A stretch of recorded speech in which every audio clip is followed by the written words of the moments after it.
This is Saving America with your host, Dr. David D. Schein, author, professor, attorney, and all-around useful person, presenting the intersection of business and politics. Enjoy common sense commentary and interviews with some of the world's most interesting people. Now here's your host, Dr. David D. Schein. Thanks, John, for getting our show launched today. We're kicking off this edition of Saving America with my Week in Review commentary. As the stock market went on a big run, and two hot races may change the political landscape of a ruined California, what else is going on? Postscript on Trump's visit to China. Redistricting assault by the Dems turns into a GOP rally. National debt tops $39 trillion and increasing. Let's take a closer look at these and other hot stories for week 21 of 2026, followed by my interesting guest this week, Jennifer Galardi. Postscript on Trump's visit to China. My regular audience knows that I am a conservative, not a MAGA person. I support Trump when he is right, but will not spare criticism when he is wrong. I again say that while Trump may be the great negotiator and may still pull a rabbit out of his hat, I think his trip to China helped Xi and did little, if anything, for him and the U.S. Xi openly threatened Trump over Taiwan. Trump's response should have been, the rightful government of all of China is in Taiwan. The CCP is a terrorist operation and is occupying China. End of story. Tell Xi that he has been asked to approve $11 billion in arms sales to Taiwan, but after Xi threatened him, Trump will sell them $15 billion worth of arms or more. Regarding Iran, China is lying about providing arms to Iran. Hopefully, Xi knows that this is a stupid policy. Iran is loyal only to its handful of remaining crazies and nobody else. I think Xi then may stop sending stuff their way. His offer to buy U.S. petroleum products and soybeans should only be taken seriously if they actually do it. Remember, if a commie is still breathing, he or she is lying. It's part of their code. On the corporate front, Boeing got a big jet order, something like 200 jets. That's nice. However, another deal was selling some NVIDIA chips to the CCP. I vehemently oppose selling NVIDIA chips of any generation to the CCP. Why help your leading enemy? And I say this as someone with a few shares of NVIDIA stock. Just a handful, folks. Trump was supposed to try to get 2 political prisoners out of CCP prisons. The story is that a Christian pastor, Ezra Jin, might get released due to Trump's request. His daughter's been pushing for it. However, it is pretty clear that democracy advocate from Hong Kong, Jimmy Lai, now only 78, will die in prison during his 20-year sentence for exposing the devastation that the CCP has imposed there in less than 30 years. I wonder if Trump reminded that liar Xi that the CCP agreed, as part of the British turnover of Hong Kong, to allow it to be self-governing. They reneged on that almost immediately after taking control. The result has been a mass exodus of wealth from the formerly successful sovereign state. I've written 2 books. My second book is Bad Deal for America.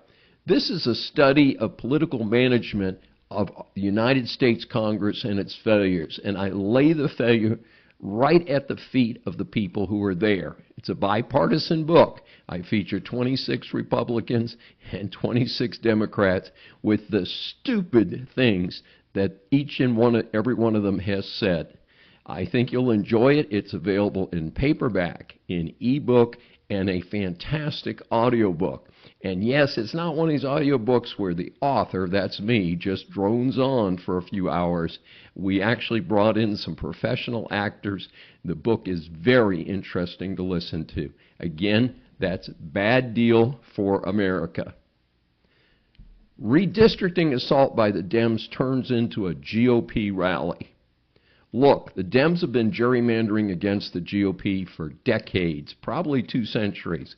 The Northeast and California vividly demonstrate the open campaign to deny the GOP a break. So their reaction to the redistricting in Texas was just typical Dem hypocrisy. California then denied a huge piece of their voters a voice when it redistricted California against the GOP. And to add good measure, Virginia Governor Scamberger tried to do the same in Virginia. The good news is that the Virginia Supreme Court blocked the plan as unconstitutional. The panicked Dems quickly ran to the SCOTUS. Gee, they complain about SCOTUS. It's a terrible operation. But then when they need help, they run to SCOTUS. But the High Court just told them the other day, no way, declined to get involved. Subsequently, anti-American scum Hakeem Jeffries has squealed like a stuck pig over the loss. This is fun for me to see the Dems get the butt-kicking they deserve. Unfortunately, as usual, the GOP is its own biggest enemy.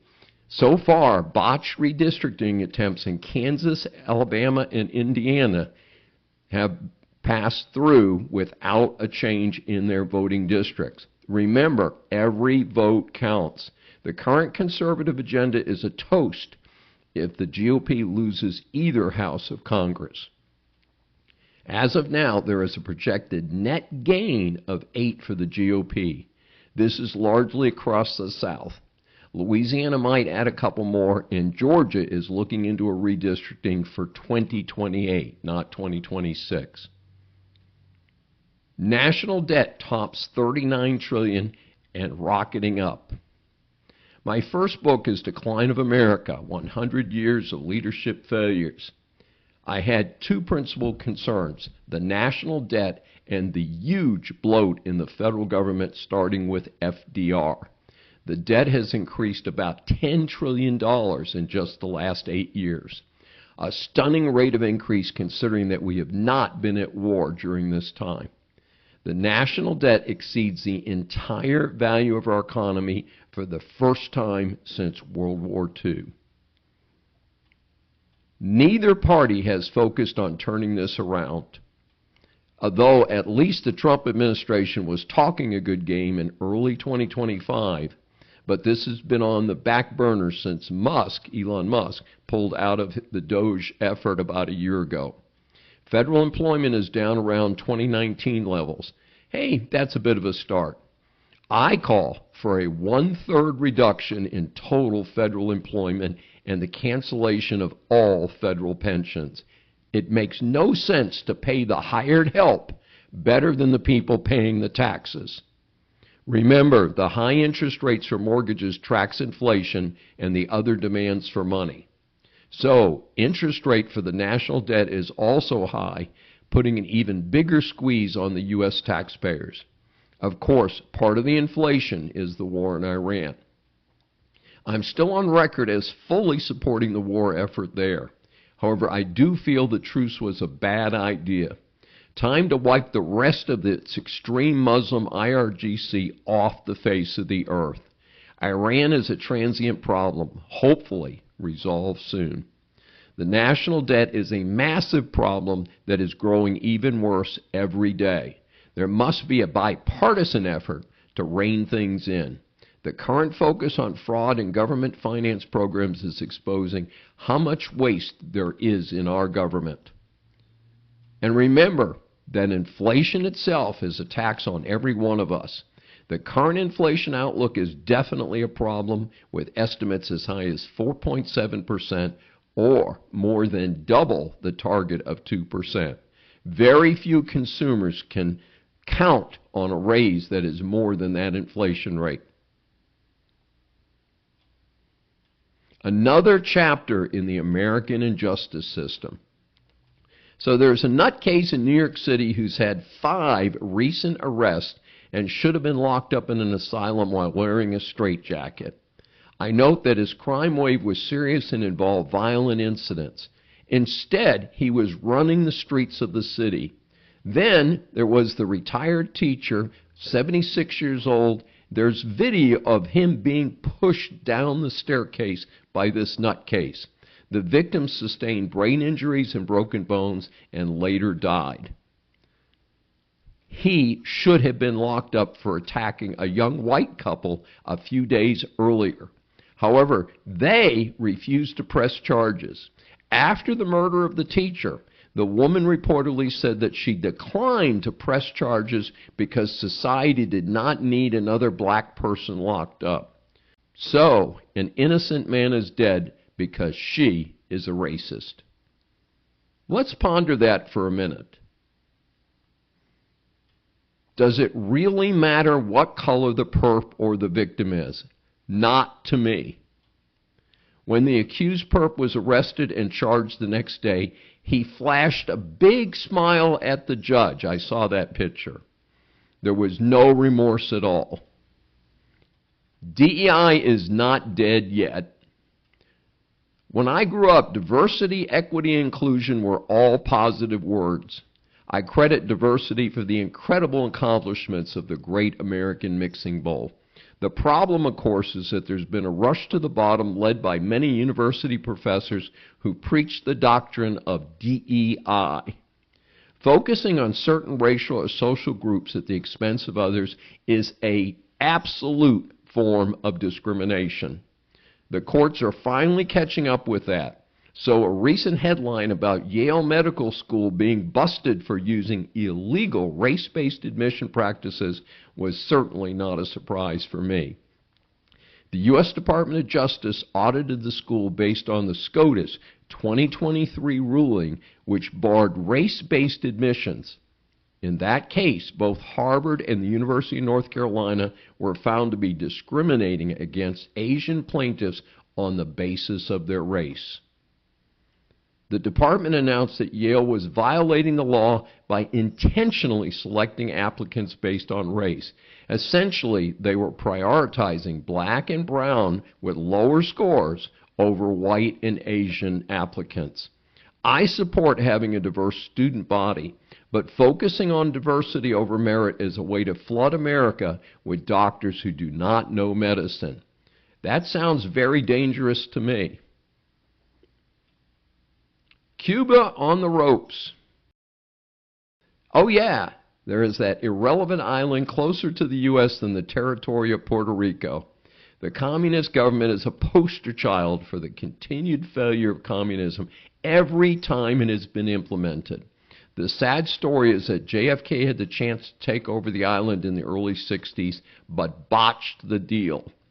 JFK then looked tough a year later when the U.S. Navy blocked Russian ships supposedly delivering missiles to Cuba. That's, of course, known as the Cuban Missile Crisis. My own opinion is that the missiles got there later, probably in disassembled form. Although, due to the decline and then the end of the USSR, the gear was certainly obsolete after a period of time, and like I said, it's probably still sitting there in bunkers someplace. The only reason Cuba has made it this far, despite its consistent failures, was that they were propped up by the USSR for 3 decades after the terrorist seizure of the island. Then, socialist dictators like Maduro sold Cuba oil at a discount to help prop up the island's clueless leadership. Meanwhile, thousands have fled Cuba. Many of them risked drowning in small boats just to escape the island. Imagine how good communism must be if you are so desperate to escape the island in unsafe boats to cross 90 miles of ocean. The ocean there is treacherous, and these people risk life and limb just to escape the starvation and insane, unreported poverty of communism in Cuba. Time to shut down the failed operation and help the people there live a decent life. I understand the U.S. sent CIA Chief John Ratcliffe, I thought that was an interesting choice, over to Cuba to pitch meaningful reforms by the island government in exchange for $100 million in emergency aid and installation of satellite communications. Last I heard, the idiot government turned down the offer quickly. They are happier blaming the U.S. government for their failures. Losers of the week, the New York Times and an alleged journalist. Some clown named Nicholas Kristof has his name on a hit piece that the Israeli army was sexually harassing Palestinian prisoners. It apparently claims that the prisoners were being sexually assaulted by dogs, although not sure how any dog could or would do that. The unverifiable piece, a birdcage liner, is so offensive that Israel has threatened to sue the so-called newspaper. It's important to note that the piece ran on the eve of the release of an 180-page report by the Civil Commission that is extensively documented with videos, photos, and first-person accounts of the sexual atrocities committed by Hamas on October 7, 2023. So the timing of this trash piece is certainly not a coincidence by the New York Times. I've been an attorney for many years. I do not consider myself a bleeding heart. However, the details of the atrocities, which I cannot share on this show, are so bad that I personally had trouble reading them. I have not watched the videos either. I just can't. Appropriately, the last known Hamas planner of the October 7th atrocities was killed by Israel this past week. May he roast in hell for the rest of time. There was also a bizarre anti-Semitic riot by Hamas sympathizers in Brooklyn in an exclusively or almost exclusively Jewish area. Innocent people going about their daily business were attacked on the street. A handful of people were arrested, but this is further evidence of the severe problems the Jewish community is facing. Given the significant Jewish community in New York City, I find it counterintuitive that the New York Times would publish an article so offensive to the Jewish people. As a Catholic, I again remind my Christian colleagues that we are next if the forces of evil get past the Jews. We cannot allow this discrimination to continue. It is leading to a degradation of our entire society. And in our special interest report this week, once considered eradicated, measles makes a comeback. I have a personal stake in the story. As a kid, I had measles about 5 times, as my younger sisters and brothers had it in sequence. During that time, prior to the vaccination for it, this was simply a rite of passage. Most people only got it once and then had immunity. I was not so lucky. As an adult, I'm not sure if I could still contract it again, and that's scary for me for sure. So I'm a big advocate for childhood vaccinations. Our report out of Sacramento indicates that as many as 100 kids could have been exposed at an educational enrichment program. In the usual story, an unvaccinated kid who was active with the measles was at the program. Shame on those parents. This would normally not be an issue since every other kid should have had their shots. But with the flood of unscreened illegals in California and other parents stupidly taking a pass on these vaccinations, who really knows? Reports are that at least 6 measles cases have been reported in the Sacramento area. Incredibly, over 2,000 cases of measles were reported in the U.S. last year. This is a modern record and not a good one. A reminder that measles is very contagious. While I survived it okay, it can cause permanent injuries and in rare cases death. I again encourage every parent to make sure their child gets the MMR virus protection. I want to make a quick note about what's been in the news lately about the hantavirus. Traditionally, the hantavirus is not easily transmitted. The problem is, and this was where all the publicity happened, is that there's a special strain called the Argentinian strain, which can be passed from human to human. Now, let me point out, my understanding is it requires intimate contact. It's not just you show up at a meeting and somebody gets you sick. The good news is the U.S. government is paying close attention to this, and the handful of people on the impacted cruise ship from the United States have been flown to a special facility in Nebraska. Yes, folks, Nebraska. and they are being quarantined there. An incredible 42 days of quarantine. And my reports understand that one of the two definitely has it, and they moved that person to a different facility, and one person may have it, and they're monitoring them. So that, as far as I know, does not have a vaccination. However, I've heard that the folks at Moderna are talking about it. However, given the infrequency with which you would come into contact with the hantavirus, I'm not sure that a vaccination is required for most people. And that's my week in review for week 21 of 2026. If you've enjoyed the show so far, please like, comment, and subscribe on YouTube at Dr. Dave Saves America. I sincerely appreciate your support. Now, please stay tuned for our special guest. Our series of interviews for Saving America establishes that the world is full of interesting people. Once you hear from our next guest, I'm sure that you will agree that she deserves the moniker of interesting person. Saving America welcomes Jennifer Galardi, who is a senior policy analyst for Restoring America's Wellness in the Heritage Foundation's DeVos Center. She has decades of experience in the fitness and nutrition industries, working for some of the most prominent brands to represent health and wellness initiatives, including Nike, Microsoft, Coca-Cola, and Comcast, as well as being featured in numerous magazines. Her writing has been featured in The Federalist, Epoch Times, Washington Examiner, and The Blaze.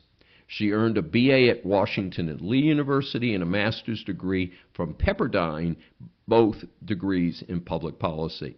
She produces and hosts the podcast Connection, with conversations that address health, culture, and policy to bring more common sense to listeners to help them make informed decisions and arrive at a cohesive, ordered worldview of health.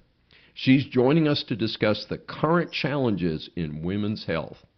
So, let's all get out there and consciously get along with our neighbors. Let's reduce the violence and discord in our wonderful country. Back in a moment. Our series Interviews for Saving America establishes that the world is full of interesting people. I'm sure you'll agree that she deserves the moniker of interesting person once she hears from Jennifer Galardi for her first appearance on Saving America. And as you know, Jennifer, we invite people to chat with us a little bit, tell us about what they're working on. And we asked them three big questions. And the first one is, please share with the audience how you journeyed from a focus on fitness and health to writing numerous articles for big media outlets and getting involved with the MAHA team.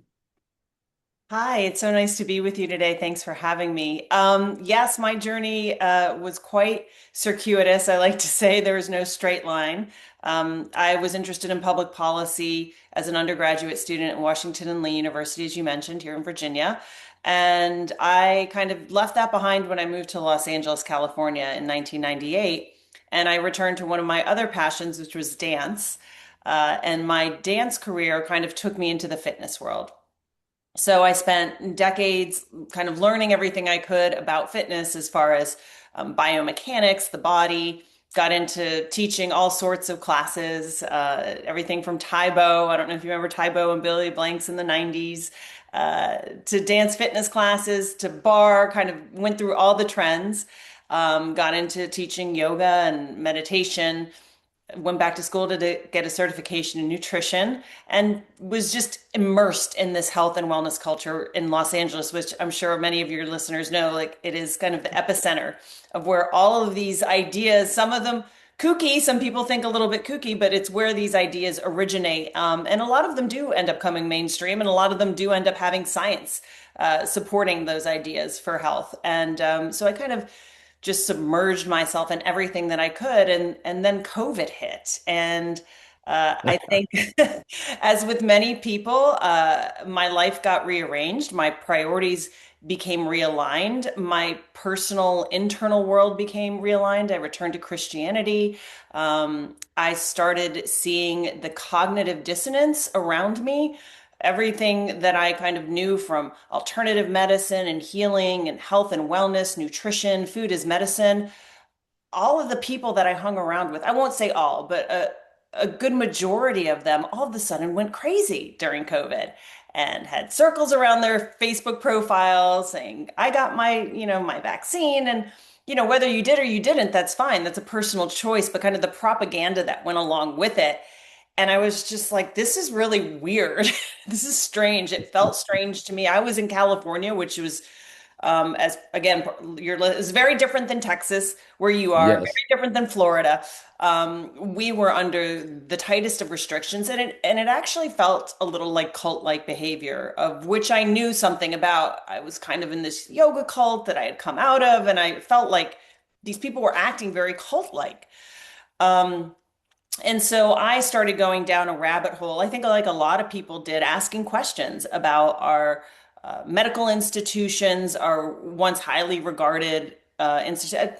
To be honest, I never really had high regard for any of our medical institutions because the I kind of understood inherently that our health system was more of a sick care system. It seemed not to actually get Yes. people to wellness and to healing. It seemed to just get them on this hamster wheel of medication and doctor's appointments and insurance filings and Medicare and Medicaid. And it seemed insane. So my approach had always been to stay out of the system. So I did everything I could to kind of never get into the system to begin with.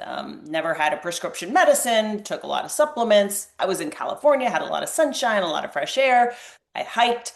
But again, COVID hit, and I was already feeling like I had, I didn't hadn't hit the apex of my career, but for me, I had wanted to do everything that I felt I was being called to do in the health and nutrition worlds. And I just got this crazy idea to go back and get my master's degree in public policy and return to policy for health policy again, which I quickly realized had nothing to do with actual health. It had to do with symptom management. And so I was a little disillusioned and a little frustrated, saying, well, I don't really know what my place is going to be in this policy arena when the entire establishment is kind of set up against everything I believe, right? Personal sovereignty, taking care of yourself, personal responsibility for your health.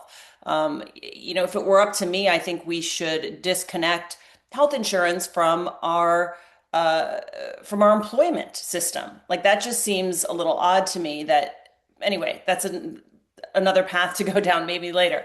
But I was wondering, like, what is this? Where am I going to work? I'm a conservative now living in California. There's not many people I can work for unless I'm just kind of on the other side of the battle in California fighting to save it, which feels a little futile. Um, and God bless my friends that are still there, like, keeping the ship afloat, trying to.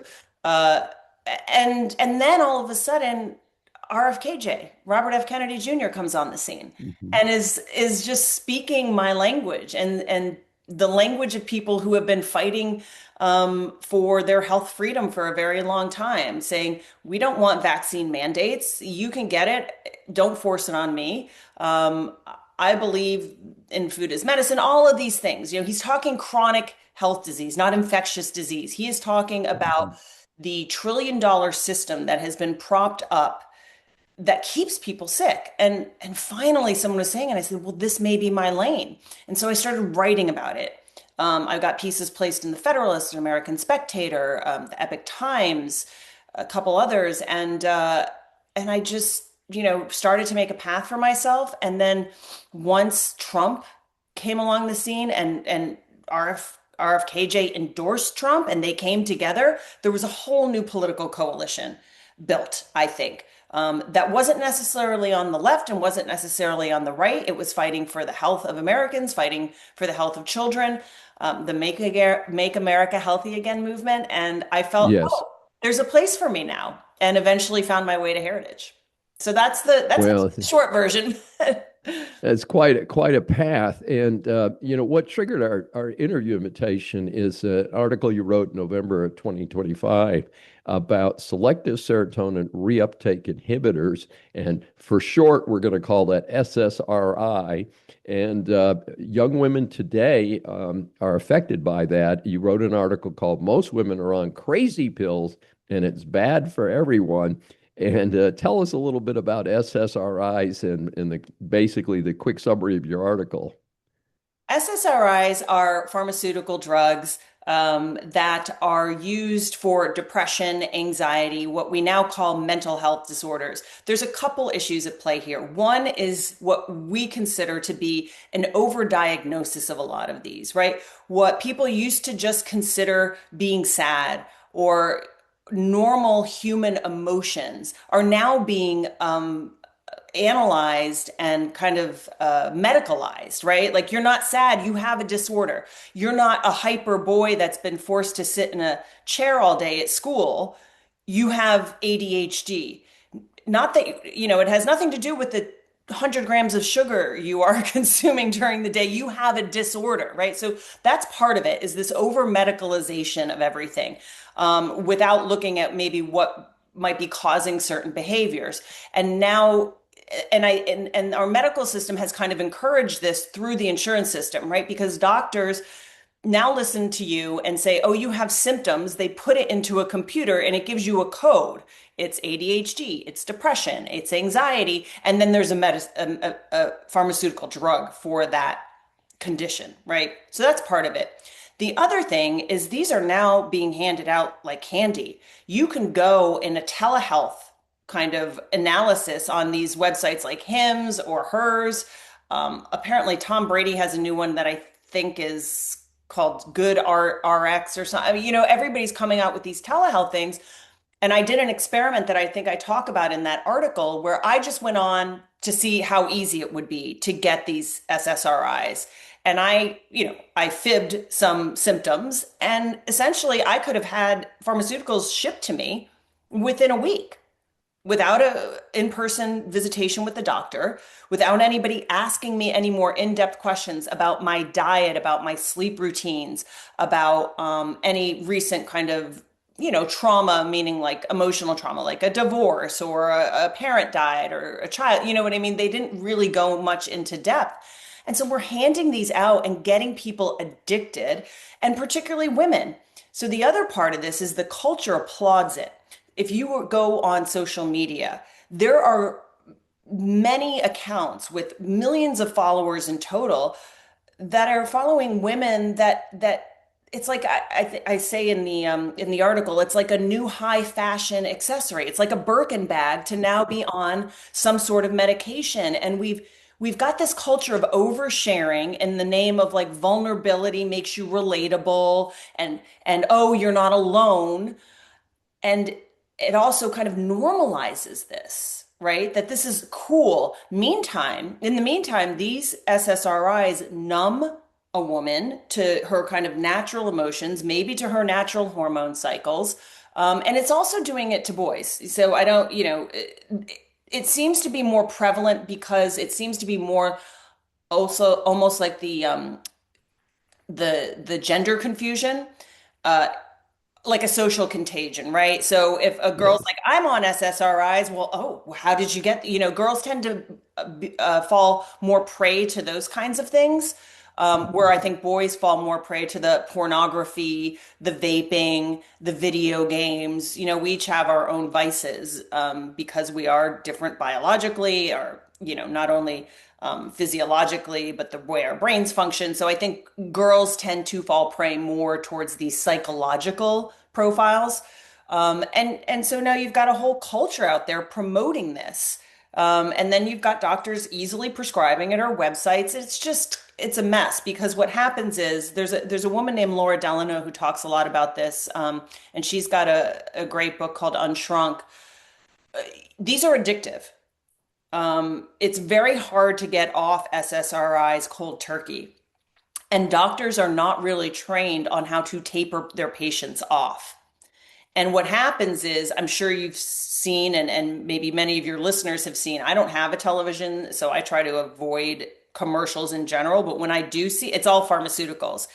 And Yes. one of the ones I see being pushed a lot is like, you're on SSRIs already, here's an enhancement for it.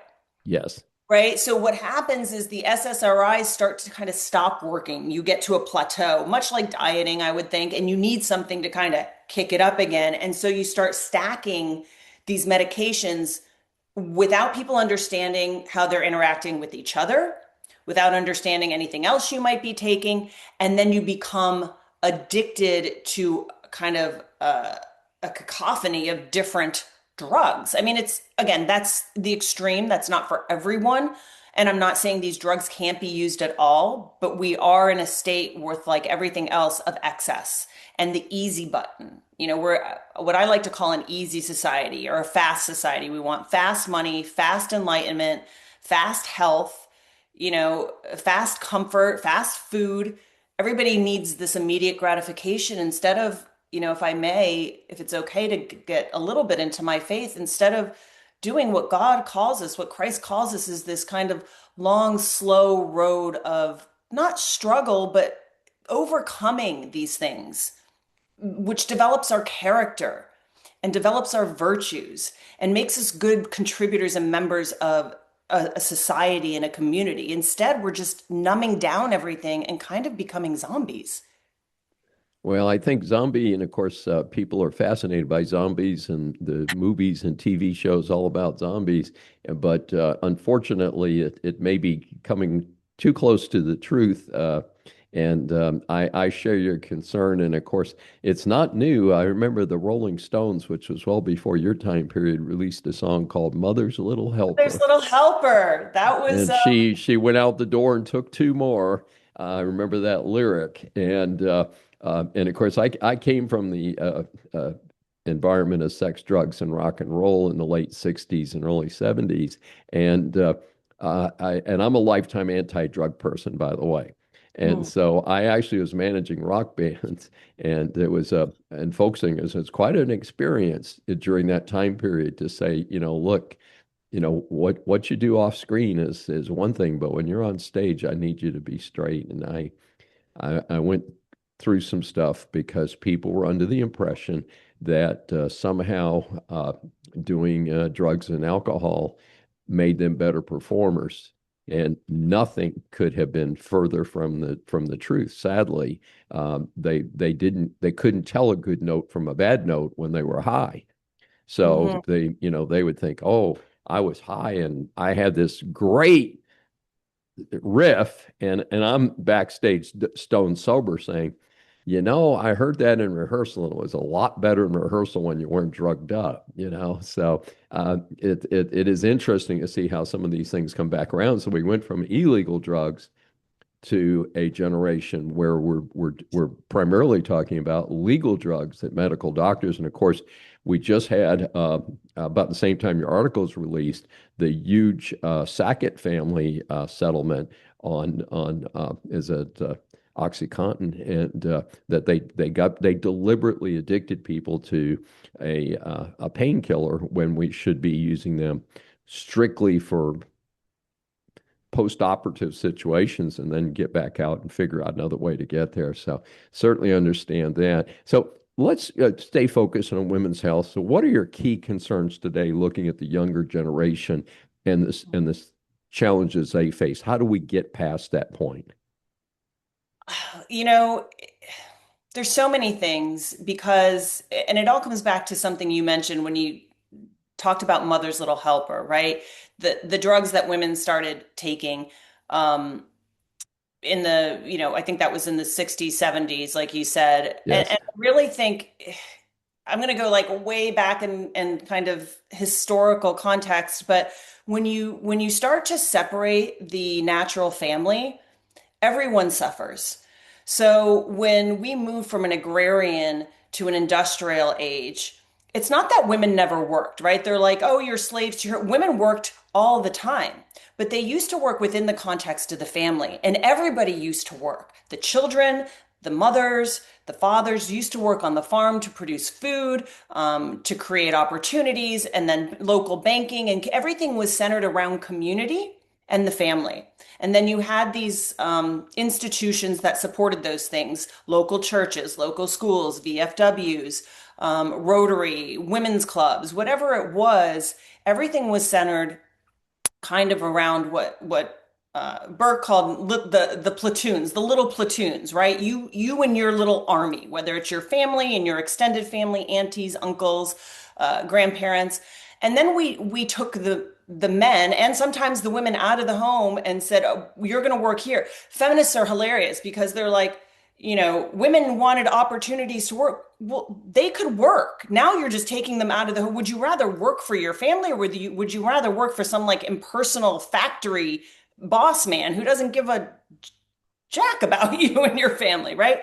So I think what I'm saying is the further we get away from that, and the further we get away from the natural order, the more depressed, lonely, anxious we're going to be. Technology has played a role, industrialization plays a role. I don't think we can go back. I'm not suggesting we all go back to be Luddites, but we have to somehow recreate the fabric, the moral fabric of society, and what makes for true joy, whether that's a reinstitution of religion in your with it or some sort of faith within your family, finding ways to connect with people on a very human level. And these kids aren't doing that these days. And so what concerns me is this epidemic of loneliness, which was coined by the Surgeon General, I think in Obama, if not Biden, Murthy. It's a real problem. And, Yes. you know, and what plays into this is the birth control pill, right? Because women are now not encouraged. The only question young women get asked is, what do you want to be when you grow up? Right? And mother usually is not a sufficient answer. It's not acceptable for most universities anymore. So this kind of feminist ideology has really pushed women to ignore their biological functions. And I'm not saying everybody has to get married, but there is a certain calling to our own biology, right? Yes. There's a yearning, and unfortunately, that kind of passed me by before I realized it. And I do have some regrets about that, being older. And, I was in Los Angeles and living in this very kind of girl boss culture. And oh, well, you can have a family later. You can have a family later. You can't, right? And I think extended health might help women have babies a little later, but 20s, 30s is that window. And if Yes. that's missed, we have to be honest with young women about that. But the birth control pill has real ramifications. It's essentially medicated menopause. And that's not what doctors are telling women birth control is. Much like the SSRIs, they're just throwing it out for any symptom. You have acne, birth control. You have heavy periods, birth control, instead of getting to the root causes of why that is. So I'm concerned for women's health in that arena. The good news is this new administration is really focusing on women's health. What I don't want to see is, much like feminism has done, is now ignore men in favor of women. We all need to be considered. We are complementary. Uh, you know, our biology is complementary. Our behaviors are complementary. This war between men and women needs to end. So we need to focus on both men and women's health because we do function differently at our endocrine system level, hormonal level. And we both need to kind of work on ourselves to understand we need each other. And I think I'm worried that women are not getting that message. We're trying to kind of combat that message at Heritage with our family policy, with our Restoring American Wellness initiative, for the actual health part, with the mental health, the tech. There's just so many things that are stacked against us. But I do believe if we come back to basics, what's important in life, like I mentioned, faith, nutrition, good health, family, community, we can return to some sense of joy and health in our lives. Well, that sounds like a very positive outlook, and I sure hope people will listen and read your materials on that. How can our audience get more information about you and your important work on health in America? My website is my name, jennifergalardi.com, but mostly I do things now with Heritage, the Heritage Foundation, and our Restoring American Wellness Initiative. It can be found on our website. We also have a podcast out. So I did have that Connection podcast you mentioned, but we've kind of brought that under the umbrella of Heritage, and we now have our Restoring American Wellness podcast. So people can look forward to conversations with kind of big names in the MAHA movement, and then experts in their fields, sleep experts, nutrition experts. It's not necessarily going to be a health podcast. It will be kind of where health and policy meet. So I'm super excited about that.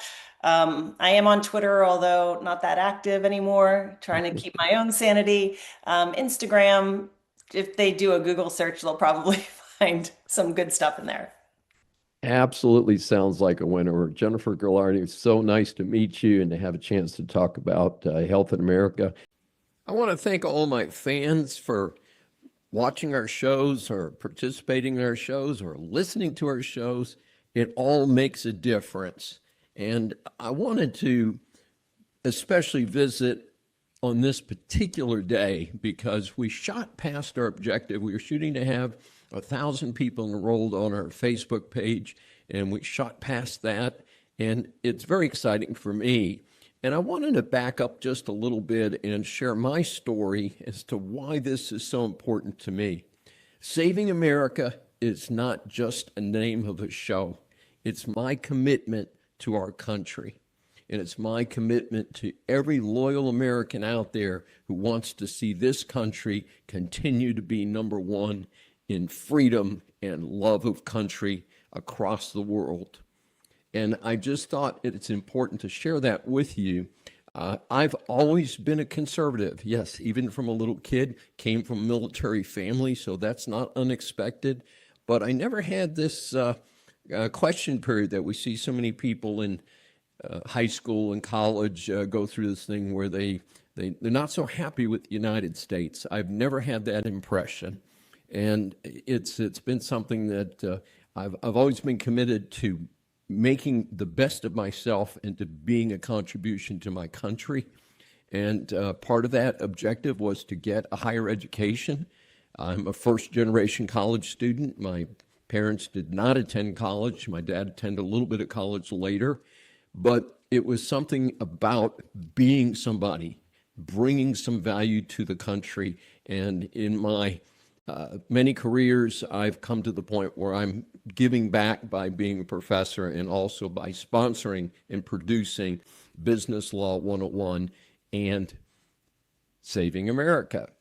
And so one of the things that I did, how I got started in this, is I've always been interested in talking, big surprise. I was a debate star in high school. And then in college, I ended up on radio. I was actually on public radio in Philadelphia. And then went through a long period where it just focused on education and my corporate life and my business life. Later got a chance to be on radio again in Richmond, Virginia with a show called It's Your Job to talk about the employment area, which is my professional area of interest. And then I went through some real changes by becoming a professor. I began to understand writing and doing research, and I produced my first book, Decline of America. And it's a positive book. It says we have become a great country despite who's been in the White House, because we frankly haven't had the best people in the White House. But what we have done is we've had the best American people putting this country together, winning 2 world wars, winning the space race, winning the Cold War. And it's been very exciting.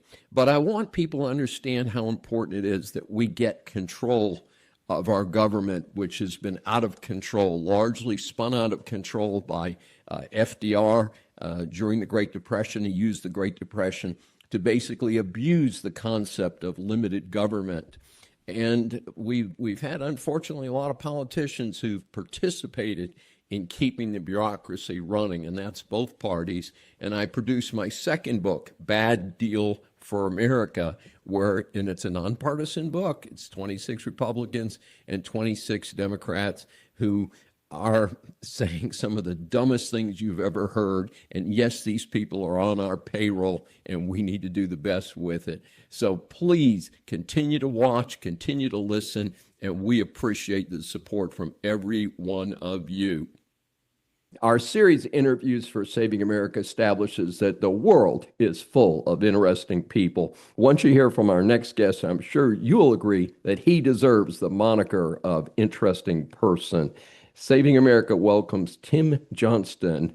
who's a serial entrepreneur, investor, and energy transition leader with deep experience in scaling advanced materials, battery recycling, and clean energy infrastructure companies. Previously served as co-founder and executive chairman of Li-Cycle, one of the world's largest lithium-ion battery recycling companies, which became a publicly listed leader in circular battery materials. Tim also served as a partner at Blue Horizon Capital, where he contributed to the development of thematic investment strategies tied to clean energy, electrification, and advanced manufacturing. Earlier in his career, he worked in technical and commercialization roles across mining, specialty materials, and industrial innovation. Tim advises realloys on strategic market positioning, customer partnerships, capital strategy, policy alignment, and technology deployment as the company scales rare earth oxide production, metallization, and magnet manufacturing. His background in building multi-facilities critical materials companies gives RE Allies important insights into large-scale project execution, commercialization pathways, and how to align with the EV, renewable energy, defense, and industrial markets. Tim plays a key role in helping RE Allies navigate the energy transition landscape and communicate its unique value proposition to institutional investors, government agencies, and OEM partners. We welcome Tim Johnson for his first appearance on Saving America. Thank you very much, Dr. Schein, for having me. Well, we're delighted to have you, and sorry about stumbling a bit through that, but we got lots of multisyllabic words in there. So, as you know, we ask our guests three questions. So, rare earth minerals have been in the news, especially since 2020, with the COVID-19 interruptions, and then concerns regarding supply control by the CCP. Why are they so important? Rare earths are the enablers of many instruments and technologies that we rely on as society, whether or not that's from defense applications, energy infrastructure, or even our day-to-day lives. Our products that we use in our homes and in our industries rely on rare earths to make those functions possible. A great example of this, Dr. Schein, is that we wouldn't be able to fly a fighter jet if it wasn't for the rare earths that control the aspects of how that aircraft moves in the air today. We wouldn't be able to drive vehicles that combine electric with internal combustion capabilities if it wasn't for rare earths making that possible. So these are just two very simple examples that demonstrate that without these things, those devices, those systems simply don't work. Well, it's pretty interesting. And how does the CCP play a role in this? I mean, America is a huge continent, and we control a lot of real estate and things. Why are we concerned so much about the CCP? Yeah, for more than 3 decades now, we've let China get ahead of where we are from both a operational perspective, a technical perspective, and ultimately what that's led to is a gap in capabilities. Today there's something like 70% of all rare earths that are consumed globally come from China. More than 90% of those materials are refined in China. And in certain applications, like in the production of heavy rare earth metals, 100% of that production comes from China. So going back to the earlier point, when it comes to enabling key components within defense and infrastructure, if all of a sudden don't have access to those materials because China decides that it's not in their interest in order to be able to provide those things to the United States or our allies, then we simply can't continue to manufacture those components. And without them, we lose access to our defense capabilities, we lose access to the critical infrastructure.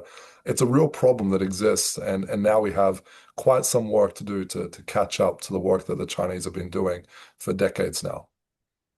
Now, a subset of this issue of the CCP controlling things is setting the prices of these rare earth minerals. How can your company help with that?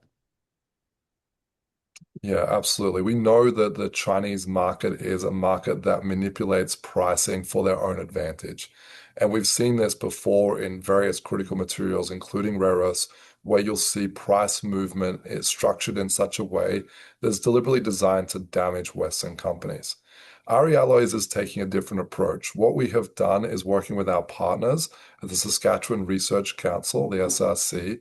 We've been able to optimize process performance by bringing in smart applications. And what I mean by that is really the advancements of artificial intelligence, combining that with process controls, means that we can optimize things like reagent and chemical consumption.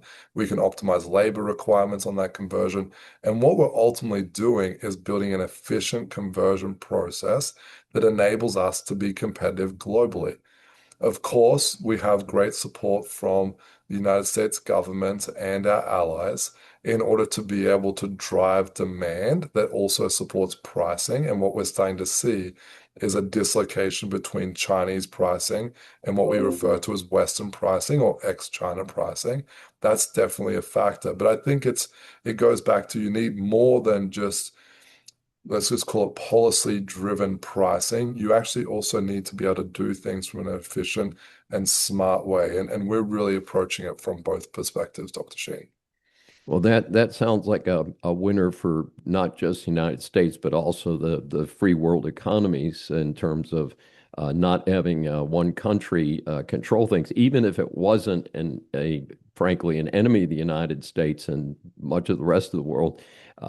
It still makes a lot of sense to have competition, doesn't it? And not only competition, but also security. And I think Yes. that's an important point, right? Is that the Chinese have dominated this. Whenever whatever industry you're talking about, whenever you have a monopoly, you're at risk. And so having additional options for supply, I think, is just a very, very intelligent and in this case, a critical way that the industry needs to evolve. Absolutely. Sounds like definitely a positive move. So, speaking about the future, what's the outlook for the United States and its allies to develop alternative supplies of rare earth materials? And how long do you expect that to take? Yeah, as I said, the Chinese are really, they're multi-decades ahead of where we are in terms of dominating this industry. What we've seen though is since 2020, when we had those initial shocks in the system, is this progression in terms of movement towards greater investment, greater utilization of non-Chinese assets. Now, what we're seeing is that in 2027, there's actually coming in through legislation the requirement, particularly for the DLA, to diversify away from Chinese supply for these materials. And what that's doing is driving both government investment, but also private sector investment in order to be able to mature these supply chains to actually make that possible. We will be first to market in 2027 with heavy rare earth oxide and metals in North America. However, the rest of the industry is continuing to evolve and develop. The only way that we're able to do what we're able to do in 2027 is because we started several years ago. The construction of the facility in Saskatoon, started in 2020. And so today we're actually on the verge of being able to come into production. What we're seeing is that, there's various groups that are doing great work in trying to advance this industry for domestic supply. It will take a couple of years in order for us to get there. And then even once we're there, could take continued investment in order to really, demonstrate the capability of developing a truly independent supply chain away from China. So just to summarize that in a relatively simple way, we will be there in 2027. We're on the heavy side. There's other groups that are already there, particularly on the light side, that are continuing to evolve. But this industry still needs investment over the next several years for us to have a chance at truly providing a diversification away from China that can cover the full domestic needs of what we need to service those critical infrastructure components we discussed earlier.